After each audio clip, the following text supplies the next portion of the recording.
మన bulking series లా Tuesday workout ఈ రోజు Tuesday back and bicep workout. Already Monday అయిపోయింది షోల్డర్ ట్రైసెప్, ఇప్పుడు back and bicep workout. Hello guys, this is Lucky certified nutrition cum fitness trainer. Let's start the workout. Exercise pull ups compound movement అంటే different multiple muscles మీద impact చూపిస్తుంది.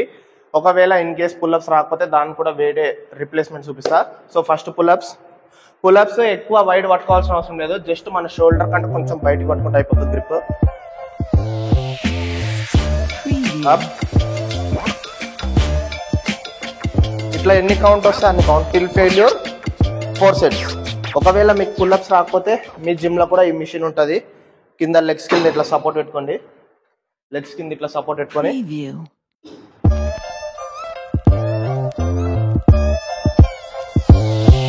కింద wait ఉంటుంది. ఆ wait మిమ్మల్ని lift చేసుకోండి, స్లోగా కిందకి రావాలి. Second exercise lat pull down చేసేటప్పుడు మరీ ఎక్కువ వైడ్ పట్టుకోవాల్సిన అవసరం లేదు, షోల్డర్ మీద పడుతుంది వెయిట్. సో గ్రిప్ ఎంత డిస్టెన్స్ ఉండాలంటే, ఇప్పుడు ఇది మీ షోల్డర్ డిస్టెన్స్ ఉంది కదా, దీనికంటే ఒక థంబ్ డిస్టెన్స్ బయటికి పట్టుకోండి. That's it. బ్యాక్ స్ట్రైట్ ఉండాలి. పుల్ చేసినప్పుడు రాడ్ చెస్ట్ పైకి రావాలి. కాంట్రాక్ట్. వెయిట్ వదిలేటప్పుడు స్లోగా వదలాలి.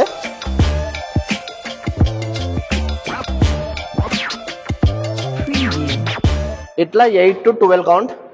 వెయిట్ ఎట్లా ఉండాలంటే 8 to 12 కౌంట్ కొట్టేటట్లు ఉండాలి. హైపర్ట్రోఫీ అచీవ్ చేయాలి. హైపర్ట్రోఫీ అంటే మనం ఎక్సర్సైజ్ నుంచి న్యూ మజిల్ టిష్యూ డెవలప్ కానీ మజిల్ని మ్యాక్సిమం బ్రేక్ చేయడాన్ని హైపర్ట్రోఫీ అంటాము. అదే మనకు మజిల్ బిల్డింగ్కి సైజ్ గెయిన్కి ఇంప్రూవ్ అవుతుంది. బార్బల్ రోస్ చేసేటప్పుడు కూడా షోల్డర్ కంటే కొంచెం బయటకు పట్టుకుంటాం గ్రిప్. ఫర్ ఎగ్జాంపుల్ రాడ్, ఇప్పుడు నా దగ్గర ఉన్న రాడ్ ఈ డిజైన్ నుంచి థంబ్ డిస్టెన్స్ బయటకు పట్టుకున్నాను నేను. లెగ్ డిస్టెన్స్ కూడా మీ షోల్డర్ విడ్త్ ఎంత ఉందో అంతే ఉండాలి, ఎక్కువ దూరం ఉండాల్సిన అవసరం లేదు. ఇట్లా బెండ్ అయ్యి చెస్ట్ పైకి లేపండి, బ్యాక్ స్ట్రైట్ అవుతుంది. బ్యాక్ స్ట్రైట్ ఉండాలి, లేకపోతే లోవర్ బ్యాక్ ఇంజురీ అవుతుంది. Pull, slow release. స్టమక్ దగ్గర రావాలి రాడ్.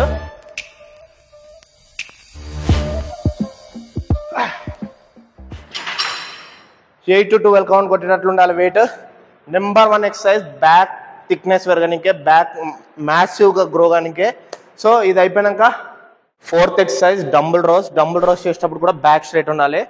బ్యాక్ వర్కౌట్ ఏది చేసేటప్పుడైనా బ్యాక్ స్ట్రైట్ ఉండాలి, ఇట్లా బెండ్ ఉండొద్దు.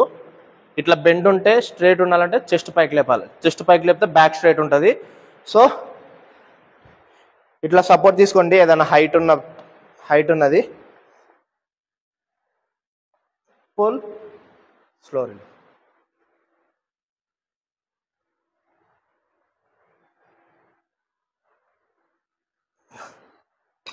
డంబుల్ రోస్ ఈ సైడ్ లాట్స్ మీద పడుతుంది. ఇంకొకటి బ్యాక్ ఎక్సర్సైజ్ ఏ చేసేటప్పుడు అయినా సరే బ్యాక్ మూమెంట్ అంటే పుల్ మూమెంట్ చేసేటప్పుడు వెయిట్ కొంచెం ఫాస్ట్గా పుల్ చేసినా సరే, వదిలేటప్పుడు మాత్రం స్లోగా వదలాలి. వెయిట్ రిలీజ్ చేసేటప్పుడు స్లోగా రిలీజ్ చేయాలి, అప్పుడే మజిల్ మీద ఇంపాక్ట్ పడుతుంది. High to low cable rows. Knee స్లైడ్గా బెండ్ ఉండాలి. బ్యాక్ ఇట్లా బెండ్ చేస్తాము, కానీ బ్యాక్ ఇట్లా కర్వ్ ఉండొద్దు, చెస్ట్ పైకి లేపాలి, బ్యాక్ స్ట్రైట్ అవుతుంది. Pull, slow release. Elbow light గా బెండ్ ఉండాలి, ఇంకా మూమెంట్ రావద్దు ఎల్బోలా, ఓన్లీ బ్యాక్ మూమెంట్ రావాలి. Contract, flex. 8 to 12 count. Elbow bend ఉండాలి. ఎల్బో స్ట్రైట్ ఉంటే మీద అంటే ఇట్లా పుల్ చేసేటప్పుడు ఎల్బో జాయింట్ మీద వెయిట్ పడుతుంది. ఎల్బో జాయింట్ మీద వెయిట్ పడుతుంది అంటే ఎల్బో లైట్ గా బెండ్ ఉండాలి.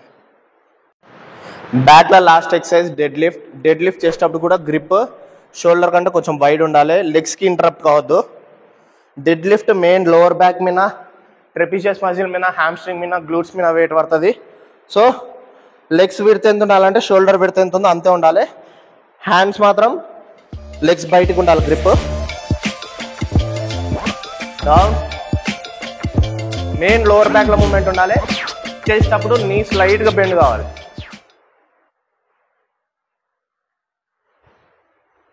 హెవీ వెయిట్ కొట్టాల్సిన అవసరం లేదు. వెయిట్ ఎట్లా ఉండాలంటే 8 to 12 కౌంటర్స్ అట్లా ఉండాలి వెయిట్. ఇది అయిపోయినాక బైసెప్ వర్కౌట్. బైసెప్ లో first exercise wide grip barbell curls. Wide grip లా క్లోజ్ గ్రిప్ లా డిఫరెన్స్ ఏముంటుంది, డిఫరెంట్గా ఎట్లా ఇంపాక్ట్ పడుతుందో కూడా చెప్తా. సో ఇప్పుడు wide grip, pull, slow release, Preview. Full main bicep muscle contract కావాలి, ఊగొద్దు, ఇట్లా స్వింగ్ అవ్వద్దు, లైట్ వెయిట్ అయినా సరే. Contract, Preview. Flex, complete contract, complete flex. ఇట్లా 8 to 12 కౌంట్ ఉండాలి. సో వైడ్ గ్రిప్కి క్లోజ్ గ్రిప్కి డిఫరెన్స్ ఏంటంటే మనకు పేర్లోనే ఉంటుంది. బైసెప్ అంటే 2 మజిల్స్, ఒకటి సింపుల్గా చెప్పాలంటే ఇన్నర్ బైసెప్, ఒకటి అవుటర్ బైసెప్. ఇదే ఫిట్నెస్ బాడీ బిల్డింగ్ లాంగ్వేజ్లో బ్రోకియాలిస్ అంటాము.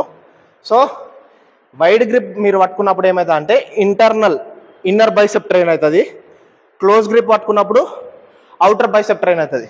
ఇప్పుడు నేను బల్కింగ్లో ఉన్నా కాబట్టి కటింగ్ అంత క్లియర్గా కనిపించకపోవచ్చు, మీకు ఫోటో ఇస్తాడా. సో మీరు క్లోజ్ గ్రిప్ పట్టుకున్నప్పుడేమో ఈ అవుటర్ బైసెప్ ట్రైన్ అవుతుంది, వైడ్ పట్టుకున్నప్పుడు ఇన్నర్ బైసెప్ ట్రైన్ అవుతుంది. రెండు ట్రైన్ చేసినప్పుడే ఓవరాల్ బైసెప్ లుక్ అనేది ఎన్హాన్స్ అవుతుంది. సో ఎక్కువ ఎక్సర్సైజ్ చేయడం లేకపోతే ఎక్కువ హెవీ వెయిట్ లిఫ్ట్ చేయడం కాదు, రైట్ వర్కౌట్ చేయడం ఇంపార్టెంట్. ఒక్కొక్క మజిల్కు ఒక్కొక్క ఎక్సర్సైజ్ ఇచ్చినప్పుడు ఏమవుతుందంటే ఓవరాల్ మజిల్ డెవలప్ అవుతుంది. ఓకే, సెకండ్ ఎక్సర్సైజ్ బైసెప్లో సెకండ్ ఎక్సర్సైజ్ హ్యామర్ కర్ల్స్. ఇది అవుటర్ బైసెప్ మీద ఇంపాక్ట్ పడుతుంది. సో పొజిషన్ ఎట్లుండాలంటే డంబుల్ ఆల్మోస్ట్ స్ట్రైట్ ఉండాలి, కొంచెం ఇన్నర్ ఉండాలి, అంటే కంప్లీట్ స్ట్రైట్ కాకుండా కొంచెం ఇన్నర్ ఉండాలి. పైకి లిఫ్ట్ చేసినప్పుడు చెస్ట్ దగ్గర రావాలి position, dumbbell position. Okay, 1 2 at a time చేయొచ్చు, లేదా సింగిల్ కూడా చేయొచ్చు. ఇది హెవీ వెయిట్ లేదు, చేయొచ్చు ఇద్దరం. 2 ఎట్ ఏ టైం అంటే Preview.